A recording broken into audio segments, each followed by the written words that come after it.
I didn't know what was happening to me. I thought I was gonna die.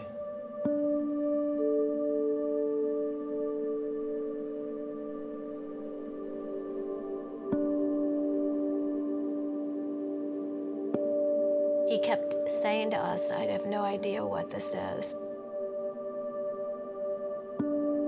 I've never seen this before. I've never heard of this before. We don't know what's wrong with you.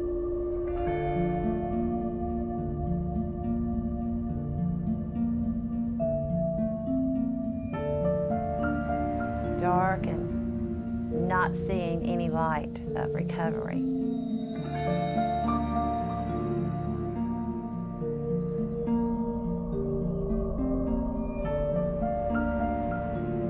We have, I think, a horrible epidemic. When enough people are sick, it's going to be who's answering for this, what did you know, when did you know it? What kind of a breakdown or series of breakdowns in the medical system can lead to a setting where you have an illness and people walking into their average doctor's offices may or may not be likely to get effective treatment for it? I would never have thought that a bacteriological infection producing the havoc that it produces can become so politicized. The truth can be so brutally distorted.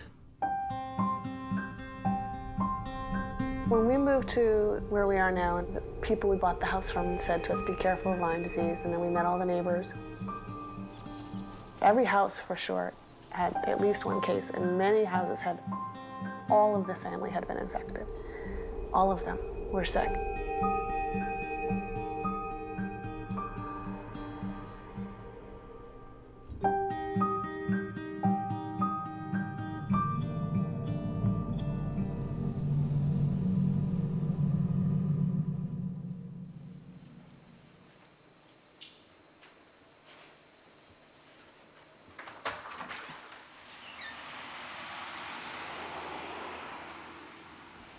Are you able to stand up, honey?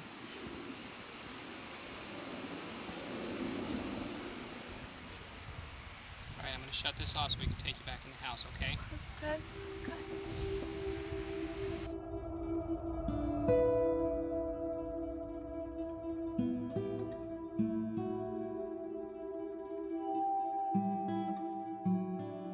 All the articles basically state that this really isn't that big of an epidemic and that it doesn't really do that much to your body, and that it's just a very easy, quick cure. A couple weeks of antibiotics and you're good to go. Obviously, those people haven't actually seen what it does. Pain, pain, pain. Relentless pain. No one would believe it. I said to my best friend, I said, look at me right now. Look at me. What do I look like? And he said, you look great. I said, you cannot imagine the pain in my body right now.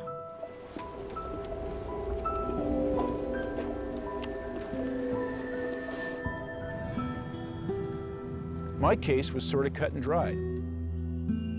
A, I was a park ranger. B, I knew exactly when I was bitten and I saved the tick and brought it to my doctor. C, I had a red rash. And D, I had a rather classic case of neurological Lyme disease with all the usual trimmings. But I brought all that to the doctors, and it took 5 doctors to figure it out. I don't think you're sick. I don't think there's anything wrong with you. Everybody's telling you it's in your head. You know it's not in your head. We don't think there's anything wrong with you. There is nothing wrong. We've done your labs. Your labs are fine. You're fine. There's no medicine for someone like you. You're an attractive girl, and obviously, you don't feel like you're getting enough attention.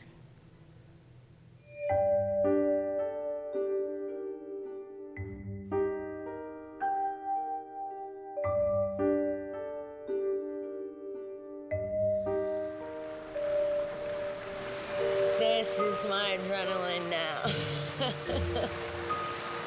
So if you want to see me get worse, I'll just do one length, not even a lap. Half a length. I'll have to be hauled out.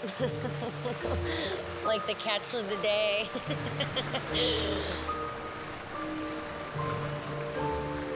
She's become very, very good at hiding symptoms. It doesn't matter how bad she is. I mean, the girl cannot get out of bed, and her catchphrase is, "I'll do it myself." I can do it myself. That's right. I mean, she can do it. I can go grab something in 30 seconds, or she can take 4 hours to crawl across the house, and she will not let me go get it. I know what my bad days are like, and I do my best to try to prevent them. So to know that I could get worse, that's not something I'm looking forward to. The unknown is pretty scary.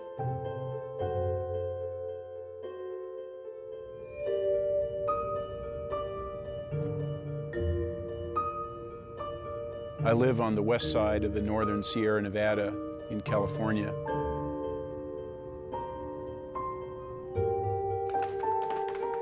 I'm a writer now. I was a park ranger for 21 years until I got Lyme disease and had to quit.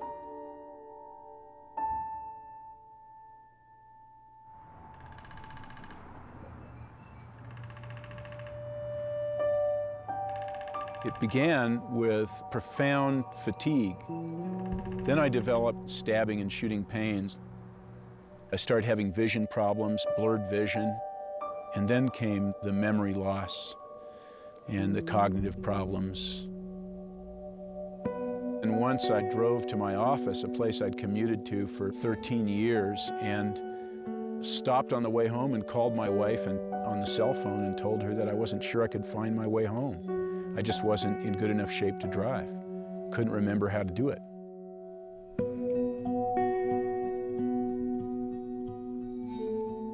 If I hadn't had any kids, I might have killed myself. My life was so uncomfortable to be in that I don't know that I would have wanted to be here had I not had stronger family connections, you know, kept me here.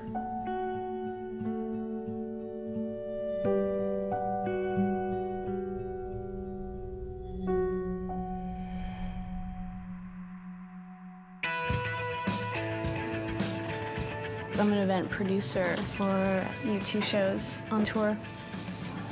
I get to do the VIP parties for all the band's guests. I've loved this band since I was a kid. I mean, I had the freaking personalized license plate.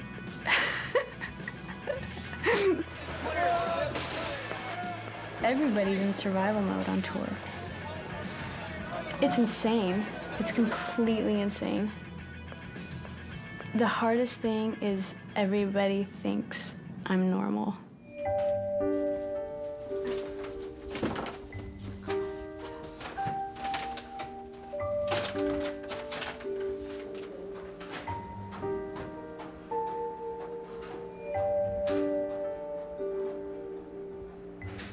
At home, I was in bed feeling just so sick and just searing pain. It got worse and worse, and I started having pretty bad neurological problems. I got to the point of just do or die, just go for something instead of sitting in my room, rotting in my bed.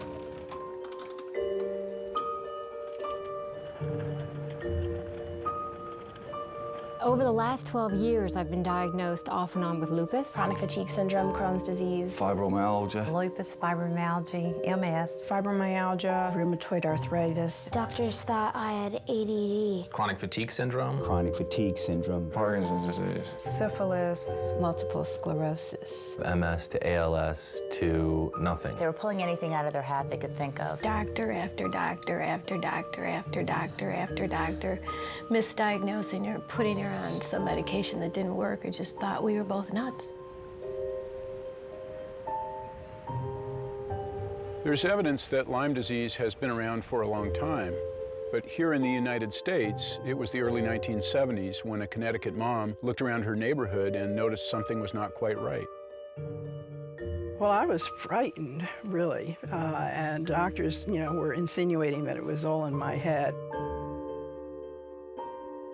In the 70s, we were all having strange symptoms, headaches and stiff neck and swollen joints. As I looked around the neighborhood, I realized that there were others that were having swollen knees and rashes. Finally, when our symptoms just weren't going away, I decided to call the state health department and report this mysterious disease that seemed to be coming to our area. In 1981, I discovered the causative agent of Lyme disease. My discovery was published in the Science magazine and considered as a breakthrough. We didn't know how to treat it. It was a newly described germ. It looked like syphilis under the microscope, but that's as far as we got. We also didn't have any idea how widespread it was, how much suffering it caused, and the controversies to come. Lyme disease is caused by bacteria, the Borrelia spirochete. It's spiral-shaped, so it can drill through tissue and get into just about any part of the body. The most common form of transmission is through the bite of several species of tick, commonly known as deer ticks. There's bacteria inside the tick, so when it bites you, it just starts sucking up your blood, like Dracula would do. While it's like sucking in the blood, the bacteria will be released, and then it just gets into the blood, and it gets into your heart, and then your brain, and then you have Lyme disease.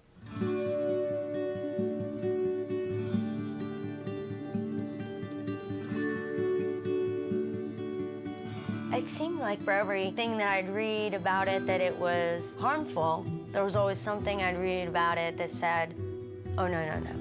It's actually very easy to cure. Well, when I saw this doctor, you know, he said, you've got a long road ahead of you. I'm Andy Tiki, Sean. To be my husband. To be my husband. To have and to hold. To have and to hold. In sickness and in health. In sickness and in health. To love and to cherish. To love and to cherish. Until death do us part. Until death do us part.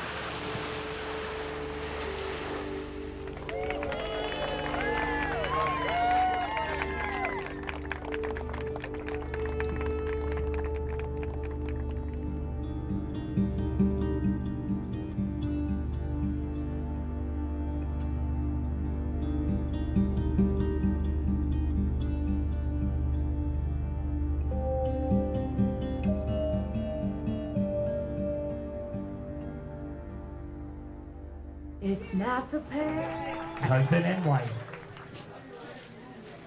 That excites me. There's no difference in how I feel about her now and how I felt about her then. We'll see if he says that when I'm starting to get treatment. I'm all Oh no. It's just the nearness.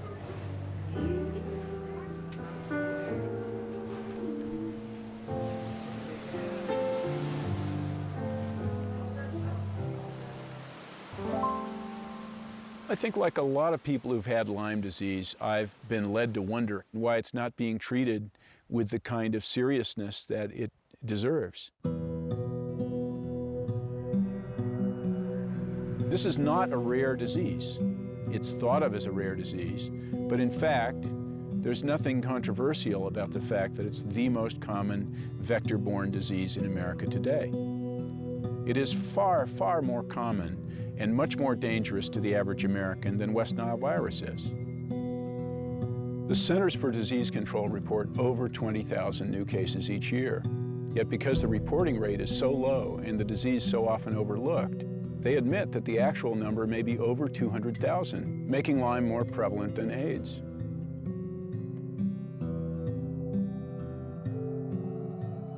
Since 1991, the rate of cases has doubled, yet government agencies and the medical establishment seem to be downplaying the problem.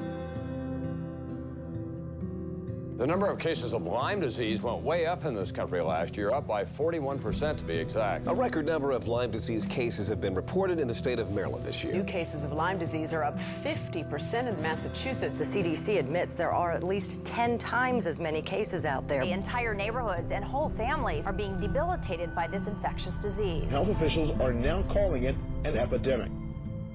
I think there are hundreds of thousands of people out there who have Lyme disease who have no idea they have Lyme disease. There are doctors out there who aren't looking for it. He just kept saying, you don't have Lyme. You don't have Lyme disease. You don't have Lyme. He told me that there's no such thing as Lyme disease in North Carolina. Lyme disease doesn't really exist in Tennessee. You can't have Lyme disease because you haven't been to these areas in Long Island or this area in Connecticut. I've been told it isn't Lyme hundreds and hundreds of times. Are you sure you have it? How do you know you have it? Why do you say you have it? He slammed his fist on the table and said, "Don't talk to me about Lyme anymore." It is a national health crisis that is completely and totally being ignored and squashed. What is going on?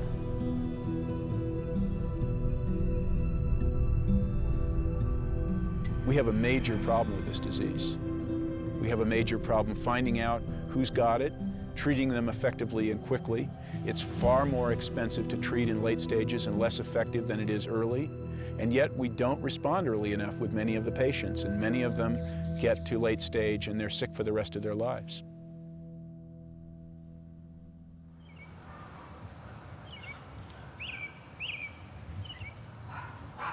Okay, quiet.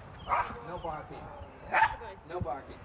Okay. I love you, my girl. I'll see you later. I'm a medical doctor with a specialty in pathology. I'm a general pathologist, but I'm doing molecular studies now in connection with my 20 years of researching Lyme disease.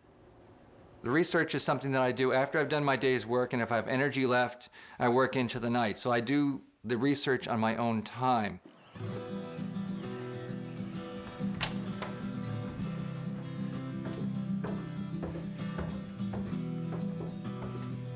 Okay, hi, Travis. My lab assistant, Travis. This part of the cellar is mine. The rest of the cellar is for other things in our life, like Christmas ornaments. This is my microscope. I've owned this for 20 years. It's a research microscope. My work is building bridges between what I can see under the microscope and what is going on in the human body. The orthodox, conventional view is that the bacteria that causes Lyme disease doesn't stay around very long inside the human body. That will be disproven. And we will enter an arena now where long-term chronic infections will be embraced by the medical community, and the patient will benefit. Ellen McDonald is doing frontier research about the role of Lyme disease, Borrelia infection in neurological illnesses. And he's doing it against substantial resistance in the traditional academic community. I'm one man working alone, and there is great skepticism that my work has meaning. And I'm working hard to get some evidence to say that there is some meaning. And time will tell.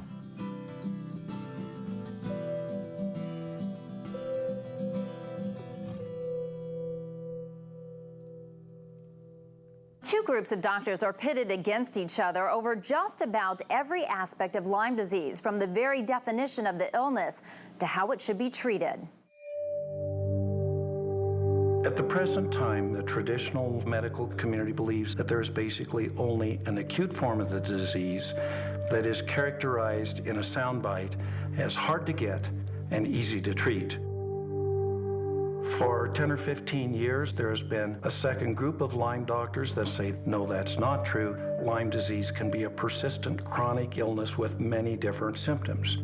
So the question that is posed at the present time is, does chronic Lyme disease really exist?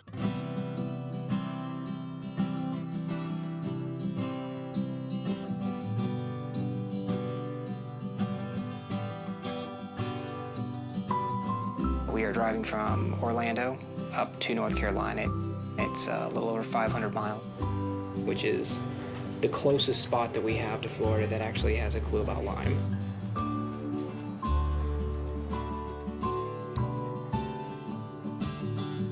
My biggest fear is that treatments would be unsuccessful. She could continue to have a downward spiral. Neurologically, she could have things that are irreversible.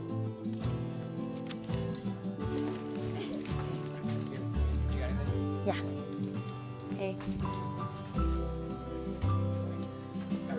Hey, how you doing? Hi.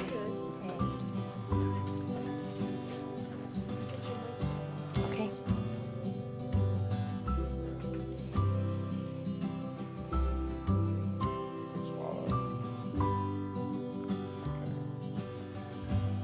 While we're optimistic that Mandy will steadily improve, I'm skeptical that it's going to be smooth sailing. She's so fragile, and her central nervous system is so irritable. It doesn't take a lot to set her off. We have to figure out what's the best way to treat you intermittently, to get you to the best place so that your immune system is more in charge.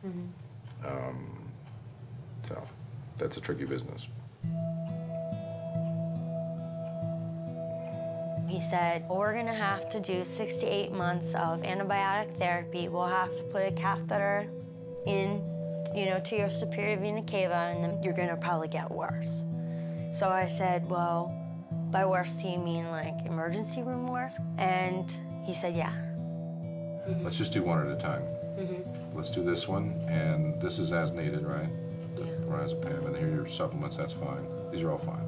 What I sense is that we're at the beginning of something that's going to be huge, just like I had that feeling in 20-some years ago with HIV. I've been seeing people from all over the country. They're sick, they've got a complex illness, they're being ignored.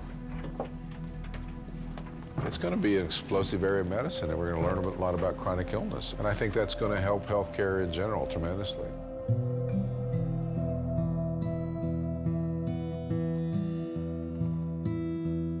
I have seen probably 30, maybe more doctors. 35 doctors. About 15 doctors. I've spent over $100,000 out of pocket. $150,000. $75,000 to $100,000. I was misdiagnosed for 3 years. 5 years, 14 years. 15 years. It's hundreds of thousands of dollars.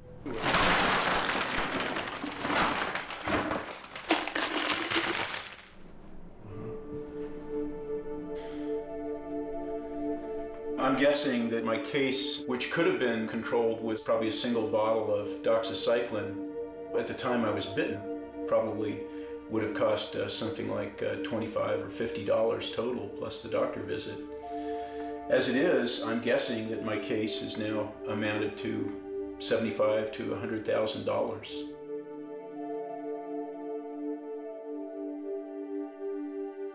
My concern is that the majority of the patients that I see here in this office, this very office, who come to me because they've been treated for chronic Lyme disease, is that they don't have any evidence of ever having had Lyme disease once. Ever. Not now, not a year ago, not 5 years ago. They didn't have the rash, they never had a positive blood test, they never had anything.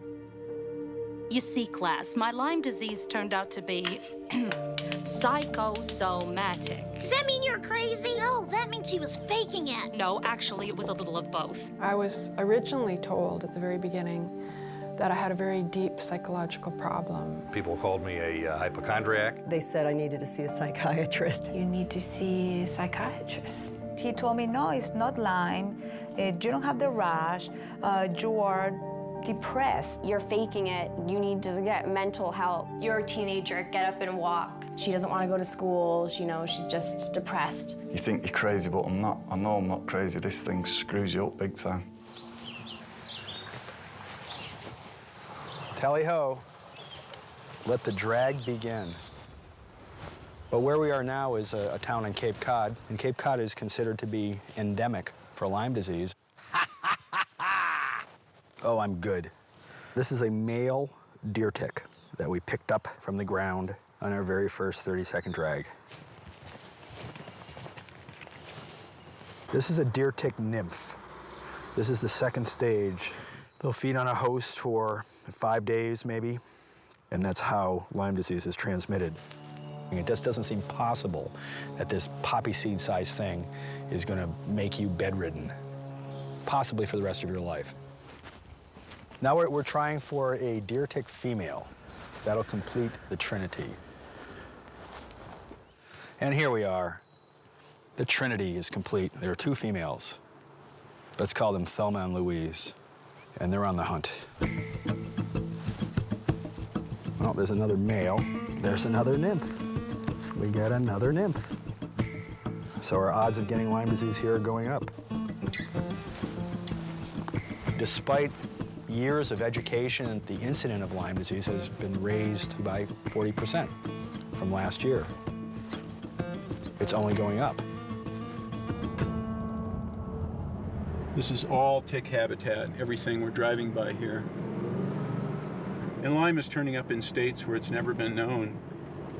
I mean, I grew up in this part of the world and we didn't have a problem with Lyme disease that we know about.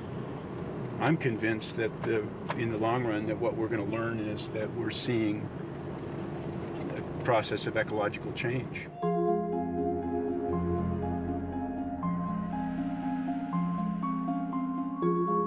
We're living in the largest extinction in 65 million years of other forms of life. While many species are dying out, viruses and bacteria are finding new opportunities. Warming climates, jet travel, and human expansion into wildlife habitats are favoring diseases that jump from animals to people. Diseases we're not prepared for. It's possible that years ago the patients were only getting pure Lyme disease, and this might explain why the literature, there's such a disparity, where some people say, oh no, Lyme doesn't look like this. What we're now seeing is these ticks are containing multiple organisms. They're not just containing Borrelia burgdorferi, the organism that causes Lyme, but they're containing Ehrlichiosis, Babesia microti. It's a malaria-like organism. When you get Lyme and Ehrlichia and Babesia and Bartonella henselae, cat scratch fever, and Mycoplasma fermentans and viruses, the immune system gets overwhelmed. I'm not sure years ago all of these co-infections were present as they are now. Now the patients who are coming in to see me are multiply co-infected. They're much, much sicker, and it's because it's no longer just Lyme.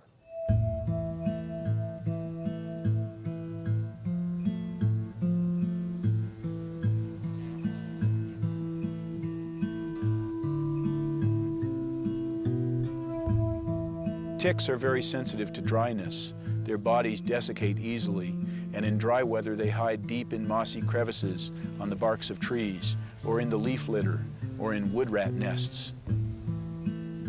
Damp weather, however, makes them more active, and they come out and stand around on the tips and branches and blades of grass by trails like hitchhikers at a freeway on-ramp. I want us to see clearly how things are really going with nature. We have not succeeded in developing any level of independence from it, nor in fact are our bodies in any way independent of it. We've always said, well, you know, sooner or later, some of the damage that we do to the earth can come back to people. But I think at some visceral level, we've expected we could evade it. And I think now maybe some of that bill is coming due, and we're beginning to see some ecological changes that are capable of invading people's bodies. A spirochete is a parasite, like a virus is a parasite. It has to adapt to different environments. So you could have a very virulent disease-producing organism. You could have one that likes to go to the joints and doesn't want to penetrate and cause injury in the brain. You could have one that goes to the skin. One of the hallmarks of the onset of untreated Lyme is a multi-system involvement. Different parts of the body, things changing and moving around.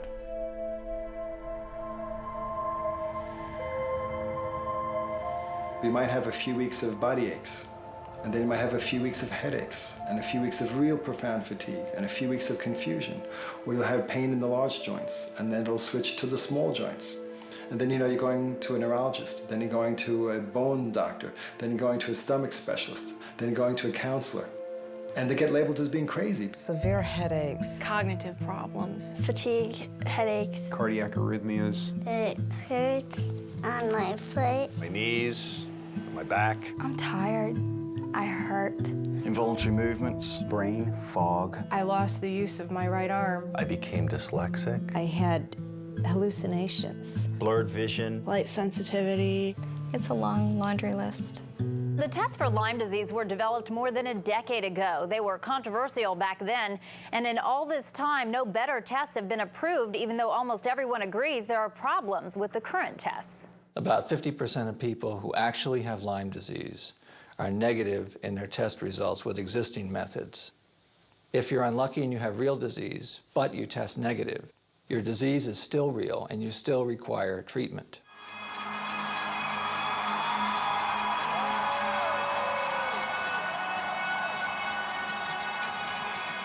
When I got diagnosed with Lyme, I thought, great.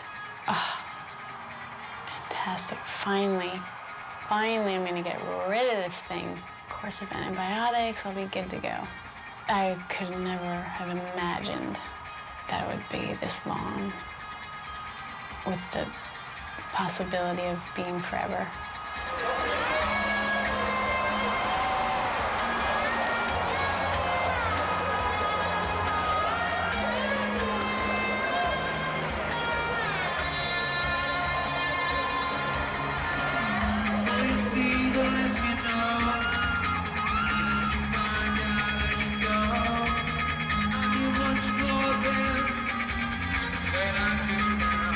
Go for Dana.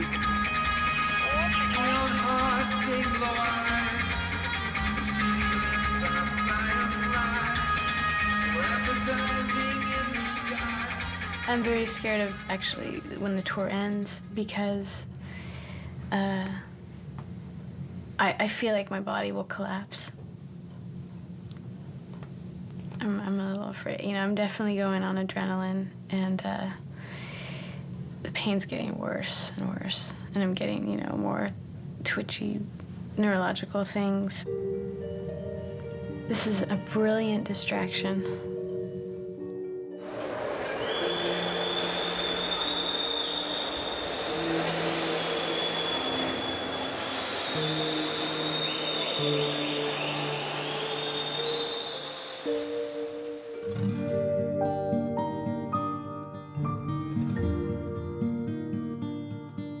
It's so weird, you know, when you're a kid, you think of what your life's gonna be, and I'm 36, I'm gonna be 37. And by now, kids and a house, and, you know, it's not what I expected. Lyme pushes you to the point of, what do you want? What are you living for? It's not enough just to be alive.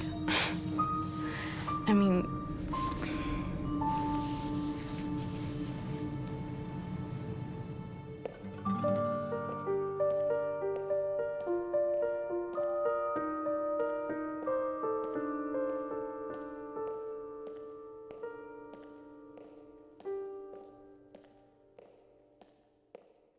This is the height of the season for baseball, summer vacations, and Lyme disease. The disease is now being reported in almost every state, and it's reached epidemic levels in some parts of the Northeast. The newest research indicates that tiny bacteria pose a special risk during pregnancy, since an expectant mother may not know she's infected. We have examples of infection causing miscarriage. We have examples of infection causing death of the baby at the time of birth or shortly after birth. I've had 4 miscarriages, 2 of which were positive for Lyme disease, and we had an 18-week loss that at 15 weeks was healthy, genetically fine, and at 18 weeks the loss was proven to come from the Lyme infection.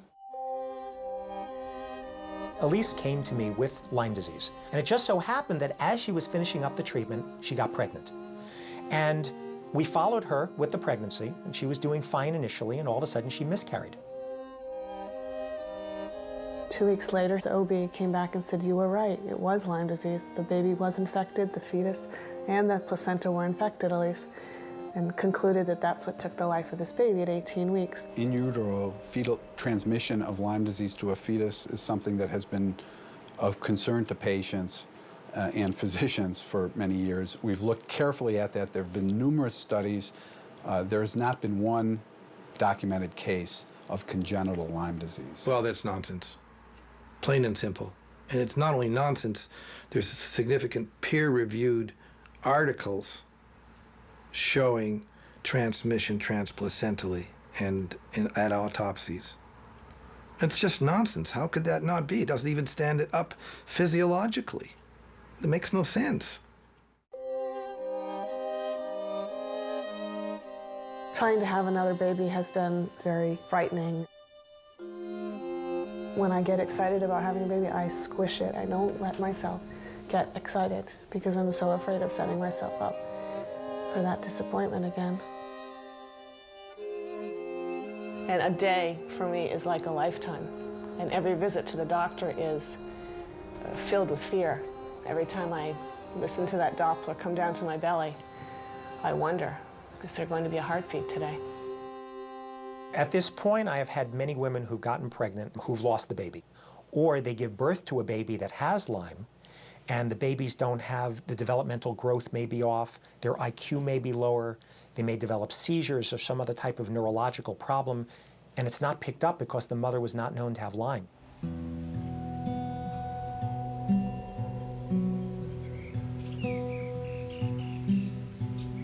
You can't imagine this. How could you?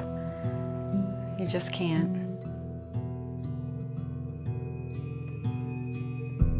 Hi, my name is Jared. Before my Lyme disease got so bad, I was able to talk. Now I have to use a communication device. I wasn't a real healthy pregnant mom with him. Well, in retrospect, I realized that I was sick. I had Lyme disease, and I did not realize that that's what was going on. I knew something wasn't right from the time he was born. I knew it. I kept getting poo-pooed by the doctors. They said, just let him be and it'll all work out. And it didn't work out. Ready? Okay. At age 6, we got the news that he had brain damage, and they didn't really know why. They thought it was something that happened in utero, and that the damage was done, and then we were to just keep moving forward. But he didn't move forward. He kept moving backwards. Get you a bend, bud. Lyme disease happened to be everywhere around us by then. It was as if every neighbor was coming down with it, and it was like hitting me from every direction, as if, you know, wake up, dummy, you're not paying attention. You know, there's Lyme disease everywhere.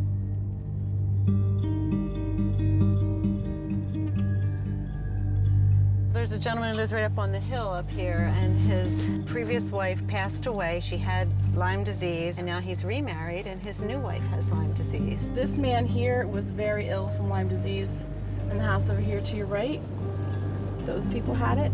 And same with the lady that lives here. She has it. I put a lot of faith in the doctors. I believe them. I want to just shake them and say, how many more kids are you going to let go untreated because you're not recognizing what's happening here? I've never seen a child who's had late-stage neurologic Lyme disease. We just don't see late neurologic disease in children.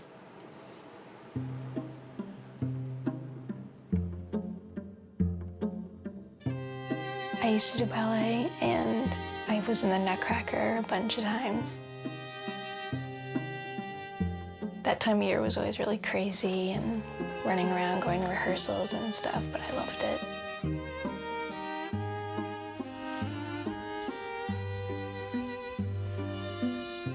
Her ankle was bothering her. Then her right knee blew up, and they tapped into it, and they found that she had late-stage Lyme, and it was in her brain.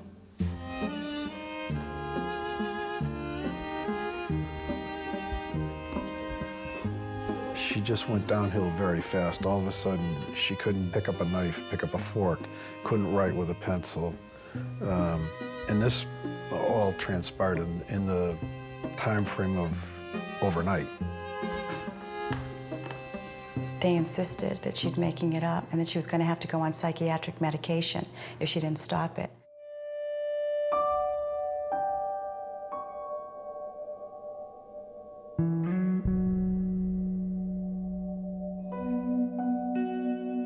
Rock bottom to me was that summer before we went to see Dr. Jones. She couldn't hold her head up. She couldn't sit up. She couldn't talk anymore. And not knowing if they were going to keep her on the medication, because they kept saying, no, only 28 days. And I said, well, I'm going to Connecticut, and I'm going to see this other doctor. And them fighting me and saying, well, he's controversial. And something in me just kept saying, no, you're going. The thing that gives me most joy in treating the children with Lyme disease is seeing them get well and cured. I don't consider it a job. I consider it to be more or less like a calling than anything. My practice consists of over 9,000 children from every state in America, from South America, from almost every province in Canada, and from every continent abroad. The practice is growing at the rate of 5 to 10 new encounters per day. They have very complex, serious illnesses. However, it's nice to see them get well.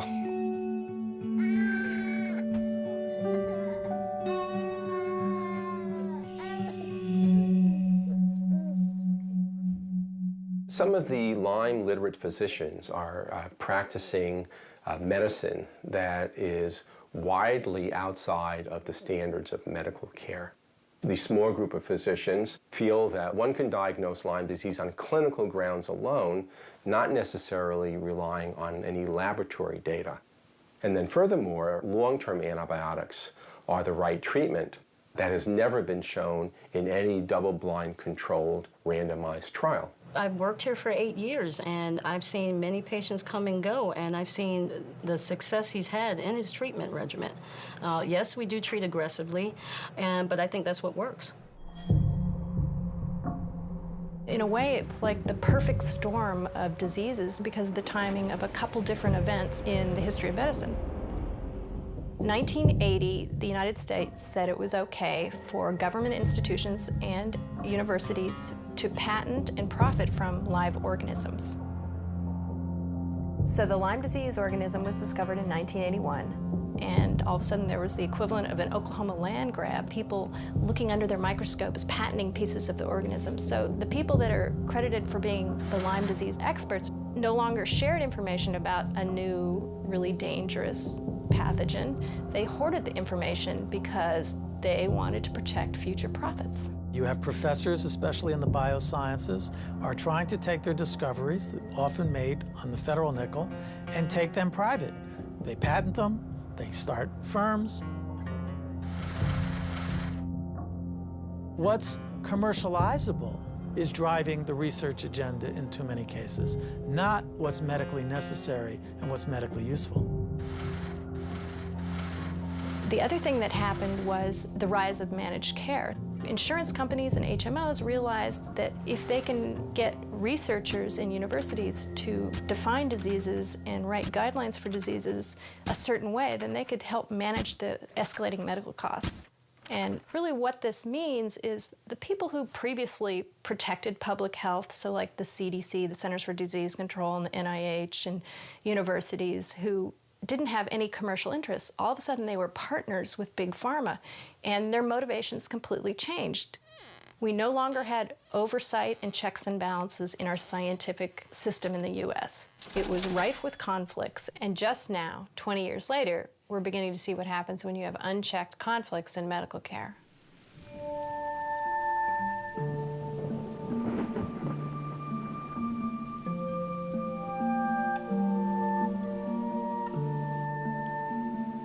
Okay, today is July 5th, and Mandy's having a little bit of an episode.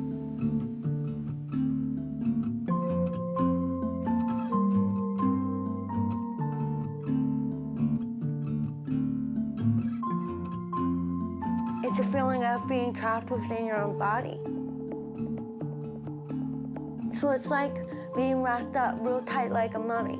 So you can't move anything. And then having tape across your mouth. So you can't say anything.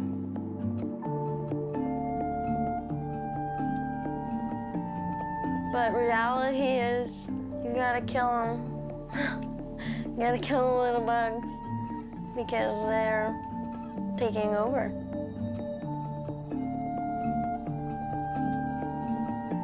No, I was okay.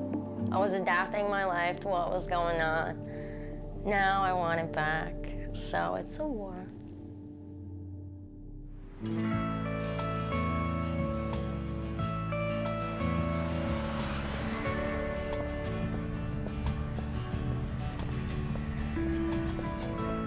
It got so bad after the tour because I really did some damage. Wasn't willing to admit it to myself or anyone. I'm in Seattle, Washington to see Dr. Klinghardt, one of the foremost specialists on Lyme disease. This is great. I feel horrible. It's perfect. He's the one that I respect the most. He's the one that I trust. I've purposely not let myself fall into the whole trap of doctor after doctor and treatment after treatment because I'm waiting for the right one. You guys ready? Hold it back, guys. This guy.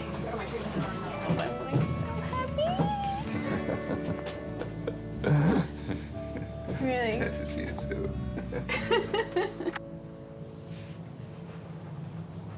So talk to me first. Give me all the information I need to be a better doctor to you. So how do I explain 7 years of... Okay, so you've been ill for 7 years. Yeah. How old are you now? 37. What have you done in terms of treatment? When I found out, I started antibiotics. I did 6 months and I was so ill. And I just didn't see it as an answer. Lyme disease is one of the many microbes that has entered our system. And I feel as a physician that things are getting to a degree that's serious. We're watching other mammals die out and kind of think, well, I'm glad it's not me. However, as our environment becomes increasingly polluted, so do our bodies. And then will grow the bugs in us that are not compatible with human life anymore. So you have a tremendous amount of inflammation in the gut. The Lyme disease leads to a suppression of the immune system, and then you grow these things in you that we're always exposed to. So I'm just going to first do just a few neurological tests on you. So you have a little bit borderline Babinski reflex. It's an upper motor neuron sign. It means you're sort of that significant levels of toxicity in spinal cord or brain, which is a way for me to stage how close you are to possibly developing like a more serious thing like MS. You know, older people often get Parkinson's after they've had undiagnosed Lyme, you know, or Alzheimer's. Younger people tend to, especially women, tend to get MS. That really struck me today how much I've been in denial of this illness. I mean, and I've been feeling really twitchy and just shaky, a lot of neurological stuff that it's like I can't deny it anymore. It's becoming very visible, so I think I'm just in time. Yeah, there's a warning sign. This is not a mild situation. You're sort of like, you have to do, within the next few months, you have to resolve the issues that you can resolve. Yeah? You have to promise that to me. I'm ready. Yeah? Yeah. It feels like just emergency. It's just a panic in my body that I've learned to just walk around with. Yeah, this is Dana. I am moving into 314. I finally feel like I can let go of it and give it to somebody else to take. There's someone to take my hand and get me through it. I really felt like that today. I can't believe I moved to Seattle. This is so crazy.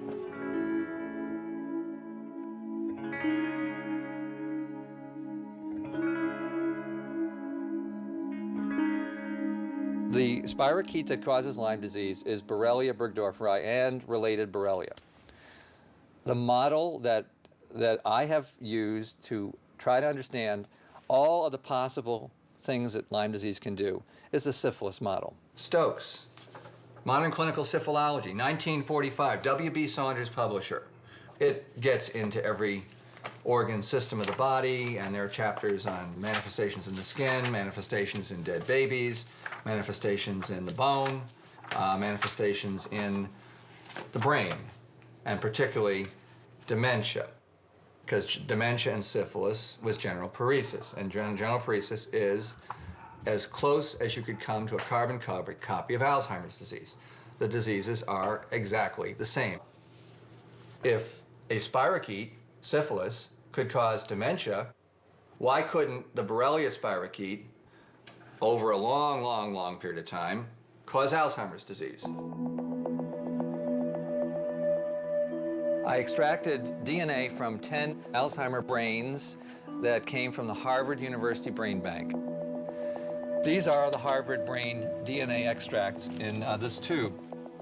Using molecular methods, I was able to find the DNA of the spirochete, which causes Lyme disease, in 7 out of 10 of the Alzheimer brain specimens that we received from Harvard. That's incredible.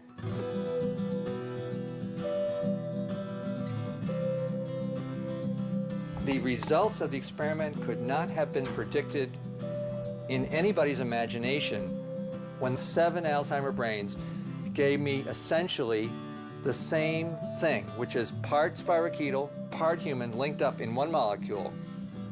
I about fell off my chair.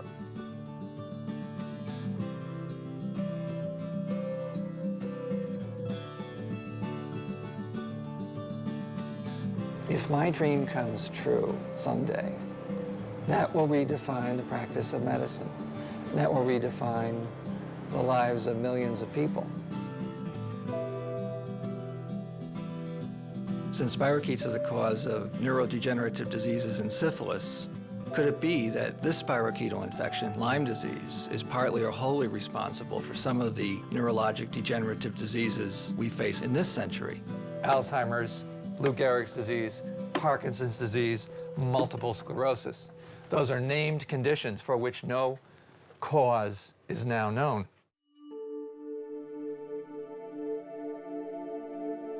We never had, in the last 5 years, a single MS patient, a single ALS patient, a single Parkinson's patient who did not test positive for Borrelia burgdorferi. Not a single one.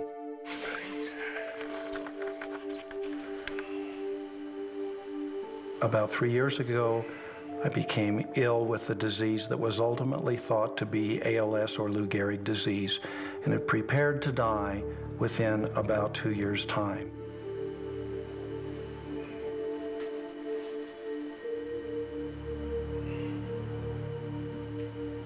My neurologist tells me that I was progressing so rapidly that without the diagnosis of Lyme disease and antibiotics, I would have continued to decline, losing strength, eventually becoming bedbound, eventually unable to talk or swallow or breathe, and would have died in a matter of a couple of years, just like anybody else with ALS. So I was started on high doses of intravenous antibiotics, only to see what would happen with no guarantees. To our amazement, within a month, my energy improved, so instead of being exhausted in an hour, I could be up and about and active for 4 or 5 hours. We're now 2 years out, and I find that if I go off of the antibiotics, I lose stamina and I'm not yet back to my full self. But the change is absolutely dramatic.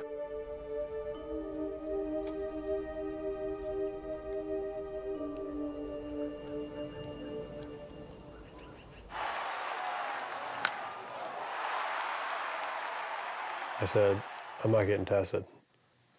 I said, there's no way. There's no way I have Lyme because I've been told by the best doctors that I have Parkinson's. My name is Ben Petrick. Baseball was kind of like my life.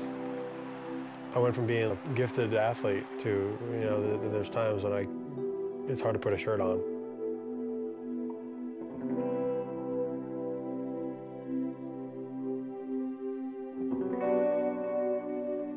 I've been out of the game now for almost 2 years.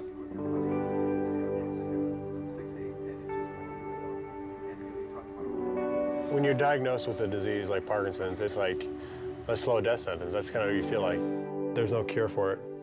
It's just kind of a slow deterioration of your former self.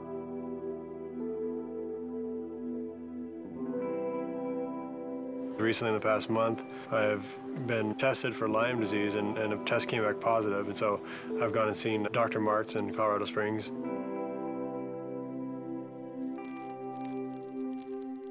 We're scared. My wife and I are sitting there going, do we want to do this? Because they're talking about sticking something in my vein that's going to go into my big artery, it's going to go into my heart. I'm going, what? So, you know, I said to Dr. Martz, and Dr. Martz is phenomenal, and his stories is just miraculous. And I said, should I do this? And he said, Ben, if you were part of my family, I would chain you down and not let you leave here until you have this done.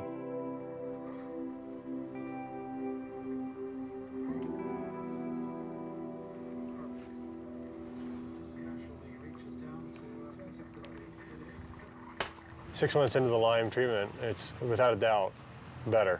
I mean, there's no question in my mind. But I feel like I'm getting back to being myself compared to what I have been in the past. I think it's night and day.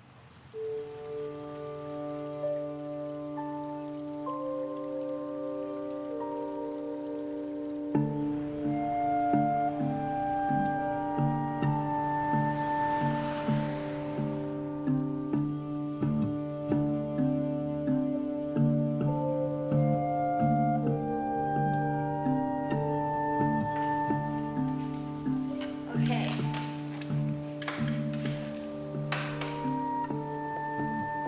What I'm doing right now is sitting in my wheelchair. Sean doesn't like to videotape it. So we've gotten a couple tips about that because I think it's important for other people to see this. There are times when I feel like I need to get away. Not that I'm trying to run away from her, but that... It's too much.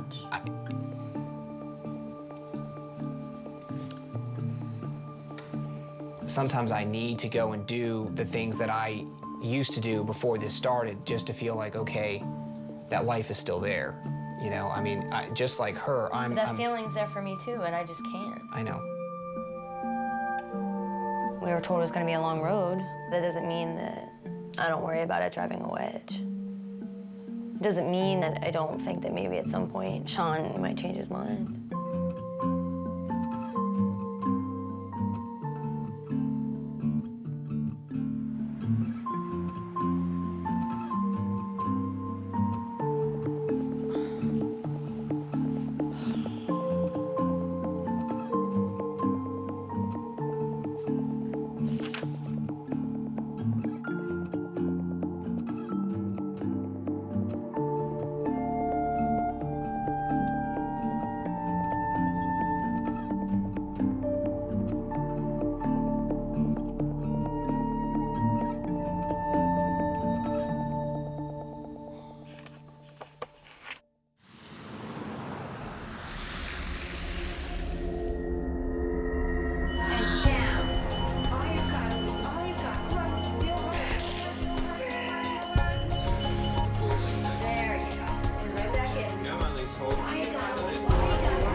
I'm extremely nervous about having this child. All the tests that we have to do, the fear that he'll come out and he won't be able to breathe, or there'll be something that's happened from the Lyme infection that we don't know about. It is very, very scary.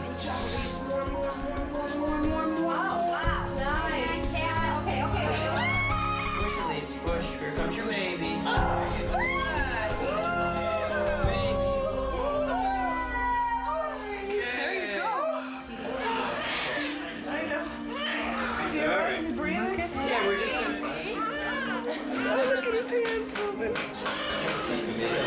Placenta sample. Here.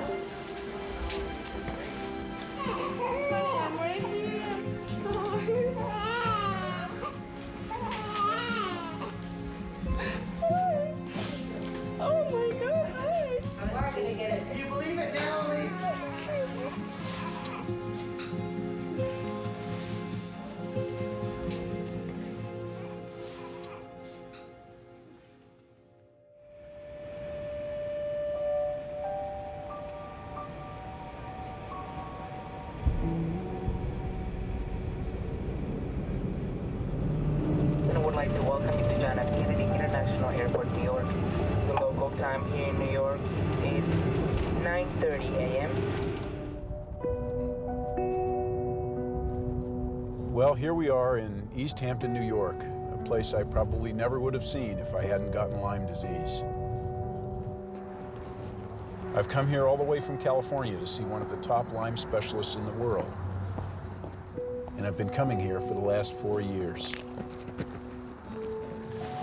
Are you nervous riding with me? You should be. As a park ranger before Lyme, I was a highly confident person. What Lyme did to me is it sort of removed my ability to multitask. You know, I can sort of do one thing at a time if I really focus on it. See, we're not where we should be right now. Do you notice this? That's a really bad sign.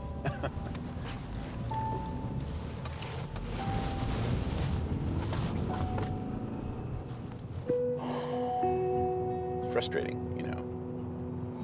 It's frustrating to be this far down the road. Now it's been almost 8 years, and to still be not back to normal.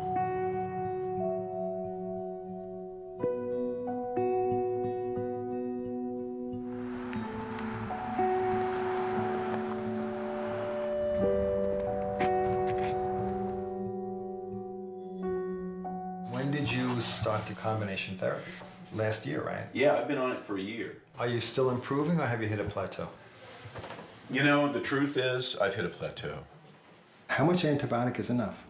How many symptoms that are still present reflect an active ongoing infection versus just damage that's going to be there forever? And we have different things we can do. One thing is you can be objectively retested. We could consider adding another drug. A third option would be just the opposite.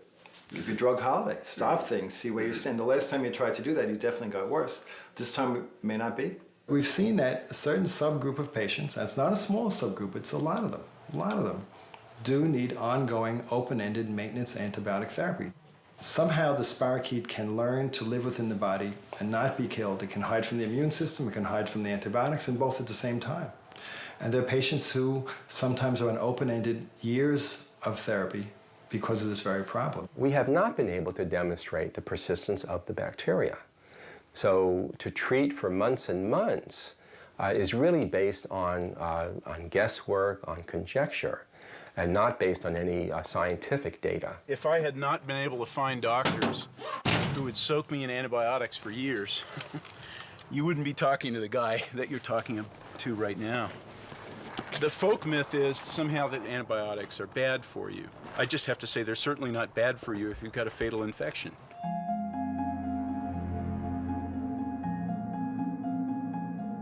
This disease, it's taken over my whole life. It's been a horrible journey.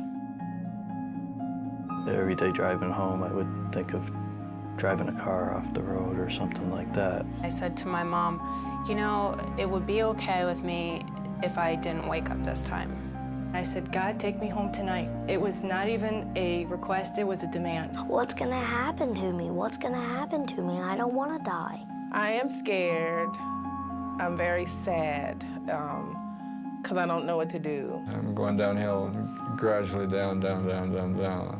The worst part is knowing that you're just not a normal person.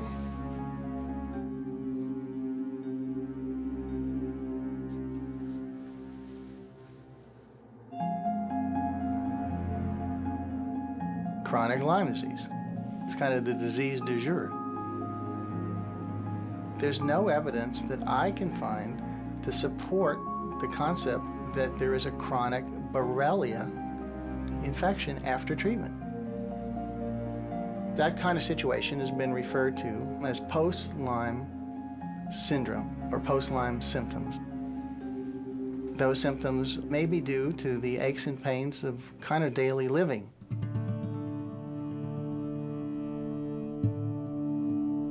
The Infectious Diseases Society of America just published their Lyme disease diagnosis and treatment guidelines, and it's been a huge disaster for the Lyme disease community. They say that Lyme is easy to treat and easy to cure. They're saying that 2 weeks typically will cure most cases of Lyme. And they say that chronic Lyme doesn't exist. If people have symptoms beyond 1 2 to 4 week dose of antibiotics, they have something else, and they send them to a psychiatrist or give them some pain meds or some steroids and send them away. If you look at the new IDSA guidelines, it's a very threatening document. It's very restrictive. So it almost was designed with a purpose in mind to restrict the treatment of Lyme. A handful of people are pretty much the gatekeepers for information about this disease. Out of 400 references that they posted at the back of the guidelines, half of them were based on articles that the panelists or people in their labs had actually written. So it's not like they went through and looked at the whole body of Lyme research to come up with the best recommendations. They looked at a small group of articles, about half of which were written by themselves. These guidelines are based on the best scientific evidence that from more than 25 years of study. It completely ignores a worldwide body of literature that is in contradiction to what they're saying. We're not going to ignore good science, but the science isn't there. We had begun deliberations, and we were going to go over the late and chronic stage. We never got to discuss late and chronic Lyme disease. There seemed to be pressure from the IDSA to put out something, even though we couldn't agree. So what happened was, Dr. Wormser did take over the chairmanship on the guidelines for Lyme disease, and we never met again. We just said, here are the guidelines, and you can sign them and agree or not. They're written in almost legalese terms, like this can be a document used in court cases, maybe against physicians, or maybe for insurance companies to justify cutting off treatment to their patients, because these are the guidelines. Really, those guidelines reflected the idea of 1 or 2 people, but they've been misused by insurance companies who don't want to pay for treatments because that particular guideline says we don't know if chronic Lyme disease exists.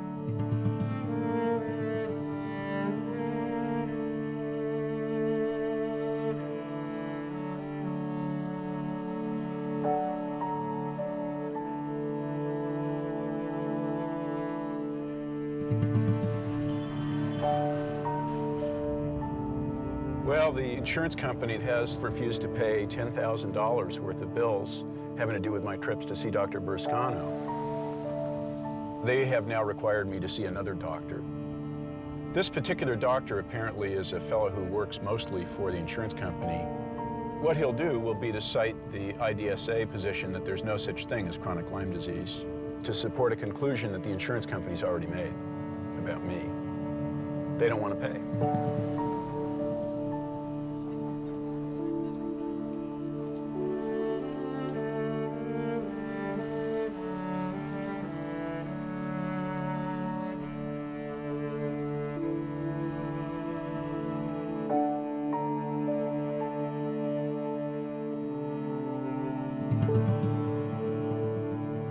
Rather than make the assumption that 2 to 4 weeks of antibiotics is enough, where did anybody get that idea from in infectious disease? Tuberculosis is not treated in 2 to 4 weeks. Hepatitis, a year to treat that?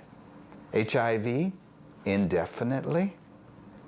So we're not talking about new concepts.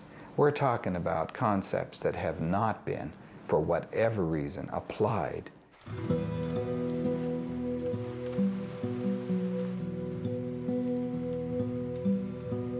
This doctor's controversial diagnosis and treatment of Lyme disease with powerful intravenous drugs could very well cost him his medical license. The evidence will show that Dr. Jimsek believed the IDSA guidelines to be flawed, to be wrong. I respect the IDSA tremendously. I belong to the IDSA. The Lyme philosophy is run by about 12 people who have been doing the same 12 people for the last 15 years, and they haven't really changed anything. I tried to influence the IDSA through a series of letters with the president and the chairman of the guidelines committee. We pleaded with them to open up the process about Lyme guidelines. He's been working really hard for the last year to try and get the IDSA board to listen to his suggestions for the treatment of chronic Lyme. And now he's before a medical board review, and it makes you wonder, you know, is this retaliation? Furthermore, for each of these patients, Dr. Jimsek prescribed a course of not oral, but intravenous antibiotics to be administered to the patients for months on end. Long-term antibiotics provide no additional benefit. And it's not that this is safe. There are many complications to long-term antibiotic therapy. I was a patient of his for 7.5 years, diagnosed with Lyme's disease, wholeheartedly believed him, and never had Lyme's disease. My wife did not sign up to be a test subject. She was told she could be cured for the disease that she supposedly had. 3 years ago, you wouldn't have thought she'd live another 2 months. He literally saved her life, no question about it. If I hadn't seen Dr. Jemsek, if he wasn't available, I don't know that I'd be here talking to you. If Dr. Jemsek doesn't get cleared, there's a message that's going to be sent to the other doctors in North Carolina that it's not safe to take a Lyme patient on and treat them. We can't have that happen. I don't know what we would do. It is difficult for doctors who want to stand up and help these patients because it is a political disease and an economic disease as much as it is a bacterial-borne infection. My office was stormed by the Board of Nurse Examiners. I got a letter around 2000 saying that I was a subject of an investigation. A complaint went in from a physician to the Virginia Board of Medicine stating that I was following unusual practices in treating Lyme disease patients. Here we are in Raleigh, North Carolina, and we're on day 2 of the Jemsek trial. Oh, we're going. Dr. Jemsek's license is suspended for 1 year, stayed, and the conditions to be determined.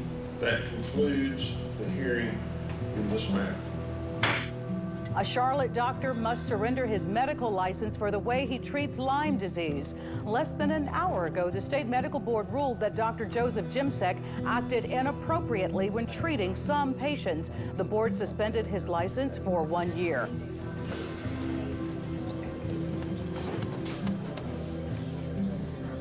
I thank you all. Thank you. Thank you. Thank you.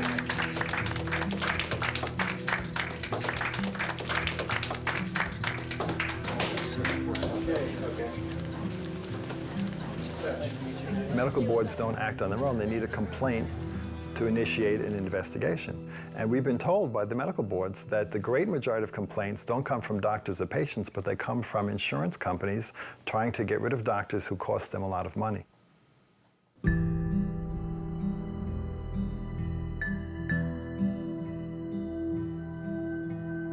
There has been for many years a controversy within the medical community about how best to diagnose and treat Lyme disease.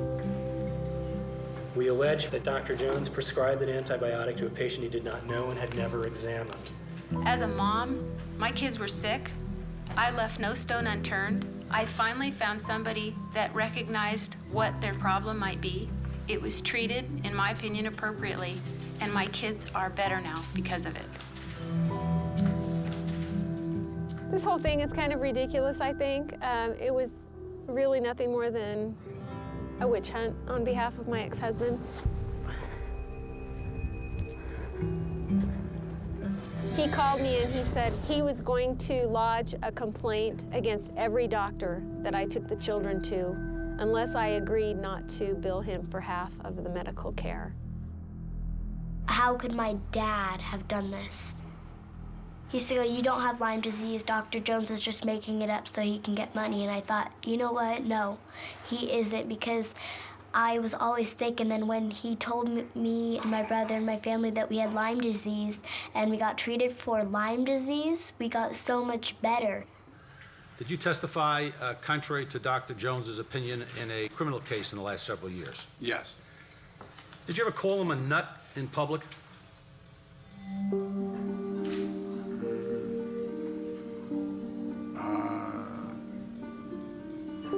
Patients develop physical complaints, but it's got a psychological basis.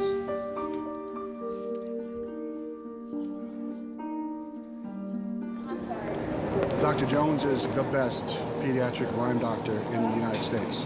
So the implications for me is that if my son's Lyme comes back, or if we contract it again, then you'll be taking away the one person that can truly help us. What kind of response would you get if this was a kid with cancer? Everybody and their mother would say that this is inhumane. Dr. Jones is not the heart of the problem. I think the opposition, they're going to use him as an example if they can, perhaps to frighten other doctors so that they won't want to get involved in care. I was reviewed by the investigators for 4 years. As long as I'm not too well known, it's okay to do what I do, but if I would become very well known or very outspoken, I think that I would probably lose my medical license. It got to the point where I would tell people, don't tell the office you're coming in because of Lyme. Just leave us alone. Just let us do our work. If you don't want to treat that stuff, that's fine. But you can't make it go away. It's not going away. Dear Lord and Heavenly Father, thank you for this meal and help it nourish our bodies and help us advance your kingdom. And just let the truth prevail from it, Dr. Jones, and help him help others. In Jesus' name, Christ, amen.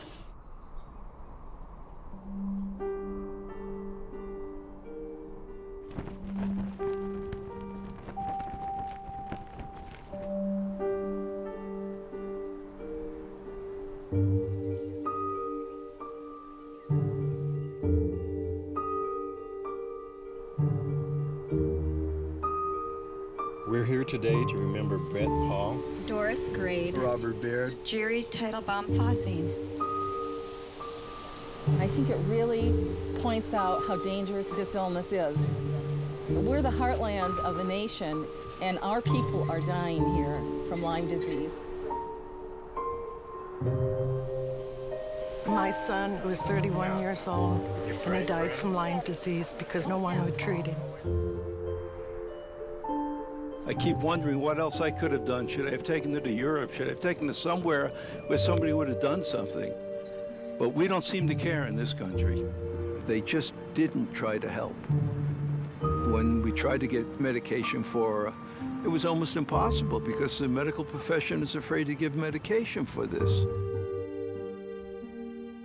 If I was asked whether Lyme disease could be fatal, I would say not in my experience and not suggested by any of the existing literature. My husband died 2 months ago of Lyme disease. It's specifically on his death certificate. By the time that they figure out, it's too late. The last words my daughter spoke to me, her last words just, "Mommy, they're going to kill me," and they did.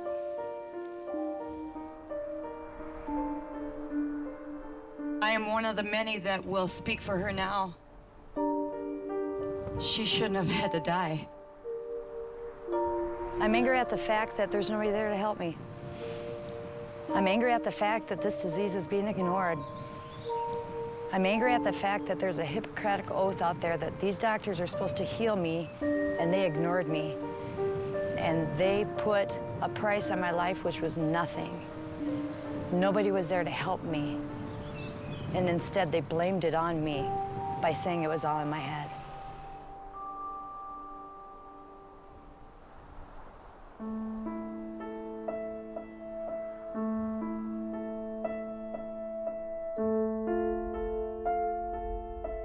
We were having dinner, just, watching TV, and she started having a reaction.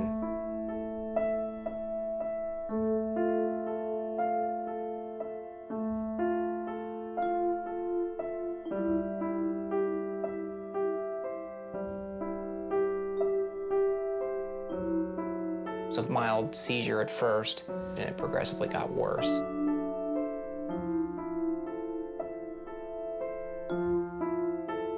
She was having a problem breathing, and then stopped breathing altogether.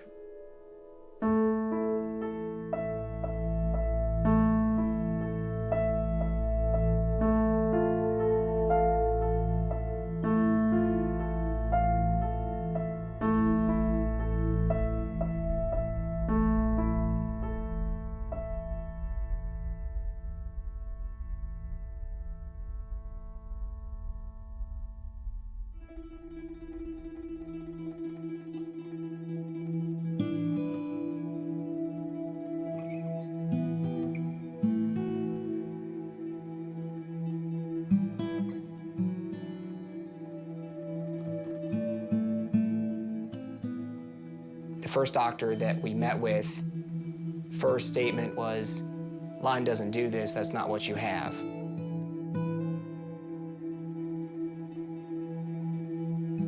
Three of the doctors all asked if she's seeing a psychiatrist because they all just assumed it was in her head. My body had been losing ability for a long time. Cognitive function, physical ability to do things, and I'd been keeping it down, you know, working around it, adjusting my life. So, you know what? I don't want to hear it. And I'm sorry, but I have been dealing with it, and now we have been dealing with it. That's 10 years. That's a long time to be patient. I mean, it's frustrating to hear doctor after doctor after doctor say either A, Lyme doesn't exist, or Lyme doesn't do this, or, you know, well, what you're experiencing isn't Lyme. It's almost like they've been trained or programmed that this is what they're supposed to say.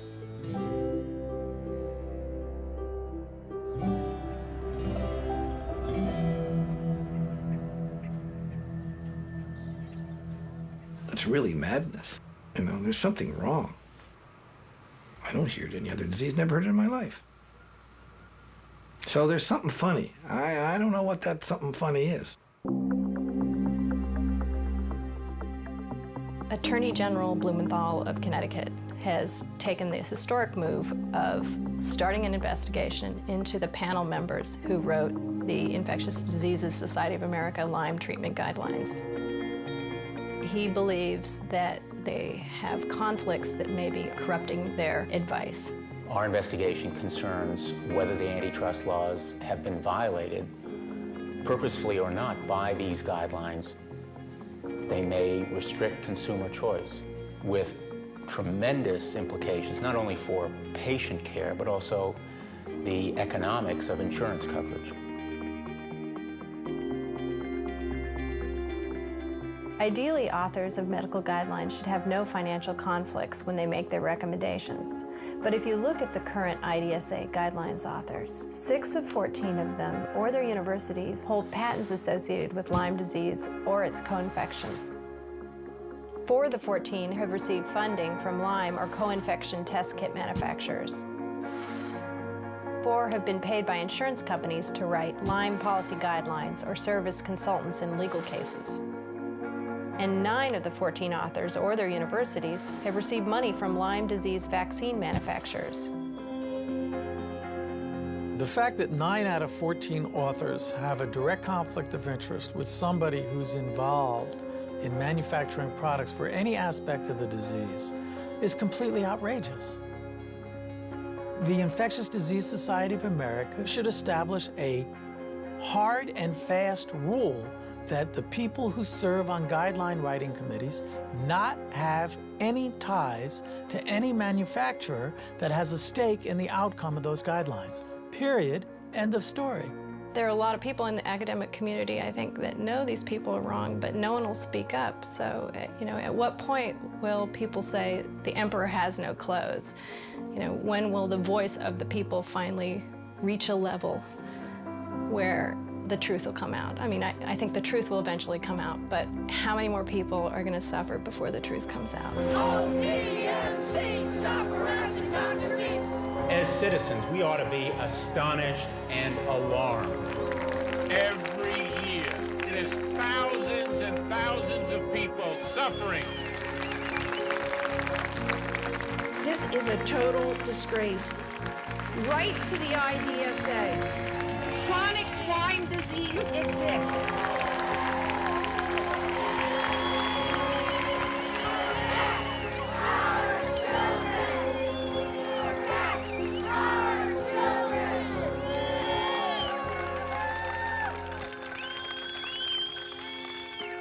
Good afternoon, everybody.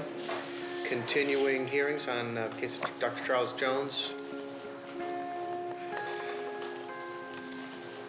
He had their records, which did not confirm the history that the mother had given. He'd been told that Nevada providers saw no reason to prescribe an antibiotic. Nonetheless, he prescribed for both children. I hate to sound conspiratorial, but I think I have a right to be. I think that would be advantageous for me as a Lyme literate physician and the only pediatrician in the world who treats Lyme patients to be out of the picture. There's no charge that these patients were harmed. In fact, how do we get past this big elephant in the living room? That these patients were treated successfully and are now doing very well. I'm 78 years old. The worst scenario is lose my license. I don't think they're going to let it go. I know that. We've been fine. You've got to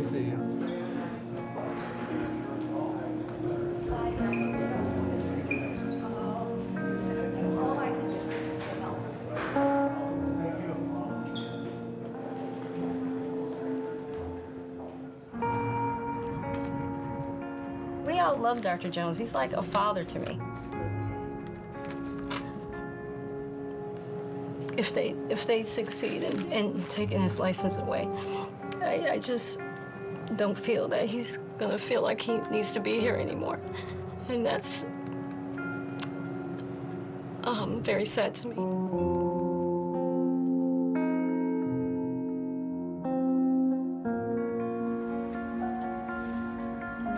I don't know where my daughter would be without Dr. Jones. We call him the Lyme Pope.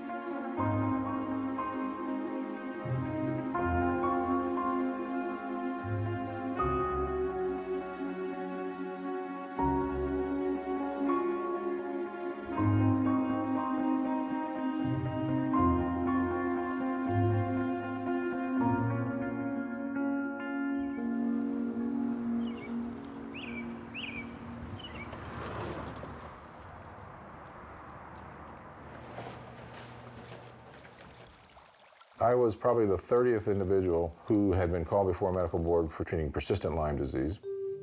They decided to suspend my license with stay, which means that I was allowed to practice, but the damage was done. Within a few weeks, Blue Cross Blue Shield of North Carolina canceled our contract, and then they sued me for $100 million.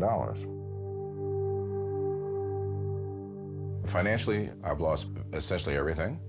I've lost my clinic. I've sold the building. In a couple months, I'll be closing the practice.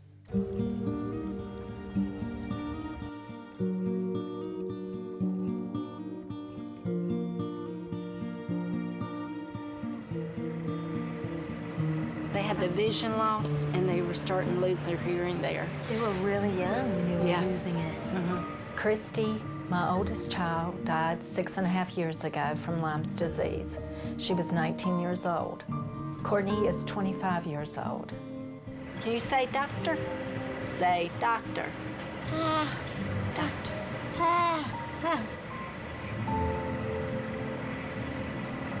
I'm glad somebody stepped in and helped you. That you found the right people. Yeah.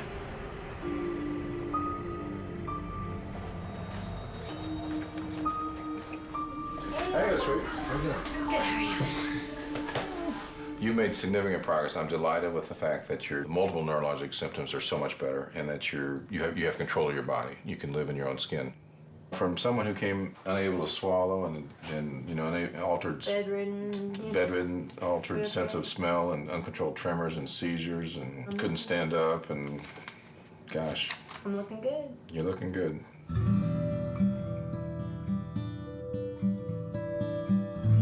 Well, my greatest fear is that, you know, like some of the couples out there who have Lyme, that both of us will be impacted by it and that he would have gotten it from me.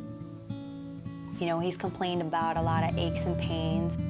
I'm not old, but I'm getting older, and there's things that I'm feeling that probably happen to everybody. Like one of my eyes right now, I gotta go to a vision guy because one of my eyes is blurred out, and I've always had 20/10 vision. I mean, all of a sudden this eye, and it was like an overnight thing that suddenly I'm having issues with blurry vision on one of my eyes, getting headaches, which I account towards the blurry vision, but bottom line is... Mono-like symptoms. He goes horizontal, he's out. Just feeling lethargic. I won't tell you that it's not in the back of my mind that it is possible. Lyme is a distant cousin to syphilis, which is obviously sexually transmitted. Now, if Lyme were found to indeed be a sexually transmitted disease, it would change the landscape of the whole argument. The only way that Lyme disease is transmitted is through the bite of an Ixodes tick. We know about Lyme disease. It's something that we have a good handle on. That's really the bottom line.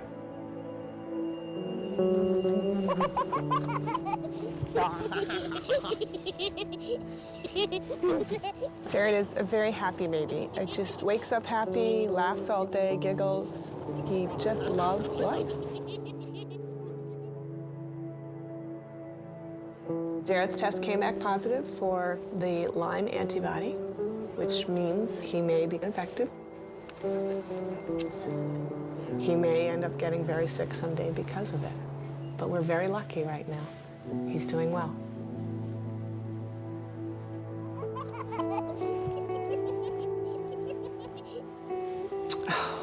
I don't want to say that. I don't want to say he has Lyme disease.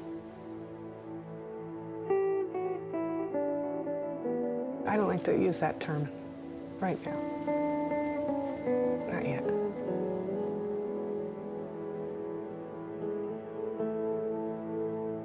The controversy in Lyme disease is a shameful affair because the whole thing is politically tainted.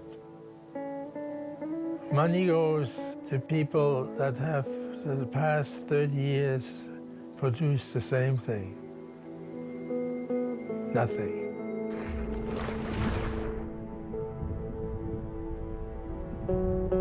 Lyme disease is a significant disease we don't have a cure for. And we don't have accurate testing. That should scare people. So how do you know if you have it? How do you know how to fix it? How do you know what to do? And by the time you're so disabled by the disease, you're in a panic state. You want help, it doesn't matter. You'll pay anything to get your health back.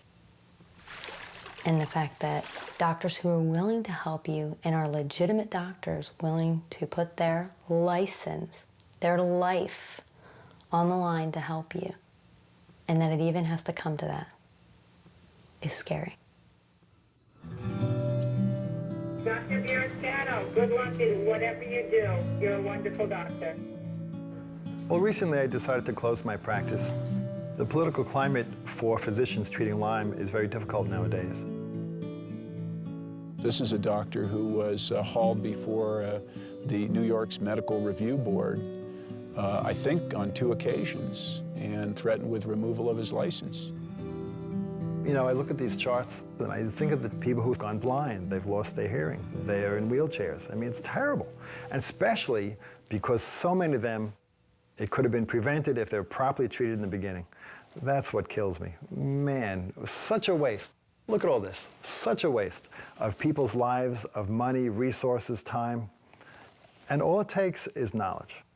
I bet you that if these people, all of them, had seen a Lyme literate doctor in the very beginning of their illness, I'm sure more than half, if not more than 3/4 of them would never have gotten to that stage, ever.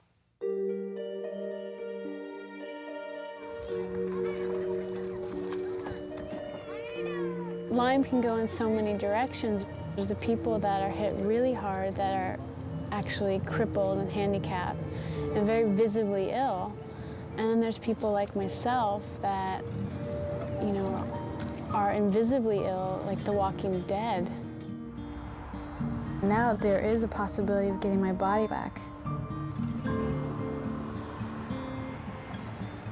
I'm feeling the best I've felt probably in years. I feel like my brain is back. I have more energy. You know, I feel much clearer. This is the first bit of hope I've had. Real hope, and for this whole time. It's almost like I started building a bridge to the other side, and I'm kind of was going that way. And now I'm looking back like, oh, I'm gonna go walk back into my body and start again. It's daunting.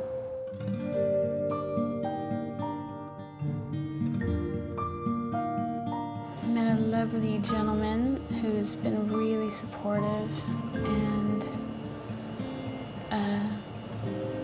I don't know, for the first time it feels so good to have someone's support.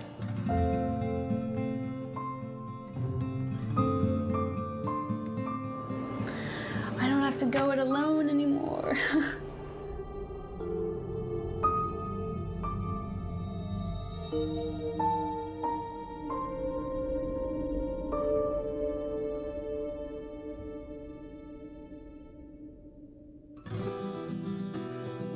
I can't tell you how excited I am. This is just a marvelous, marvelous new concept. Up until this point, we had the hunch that the bug had to be hiding somewhere in the body in a form which we couldn't really put our fingers on and we couldn't really find with the microscope. One night as I was looking at the culture of Borrelia, I saw a large colony of organisms protected by a gel-like substance. And as I was reviewing the pictures, it became clear that this was very reminiscent of what they call a biofilm.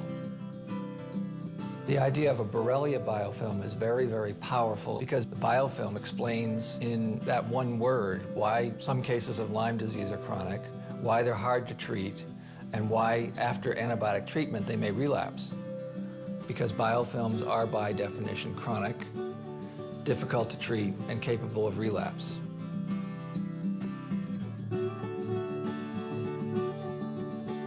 It's absolutely revolutionary. The major medical journals have published that chronic Lyme disease is not real and it's a psychosomatic condition. The biofilm model dismantles that entire argument.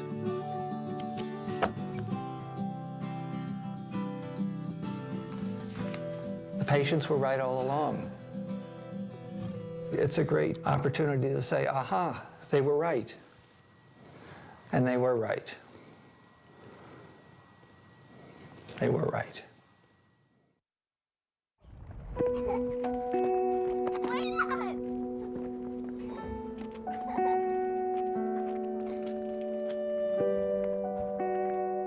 This disease nearly destroyed my family. It got really bad. It got really bad. I'm happy to have my family still. I'm thankful to them for staying with me. I'm back. I'm glad to be here.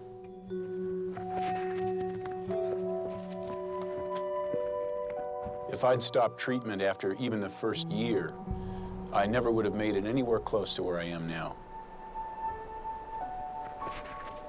Mind you, I had to fight for what I got. In the current system, I get maybe a month of treatment, that's it. Everything you have is what you're going to have for the rest of your life.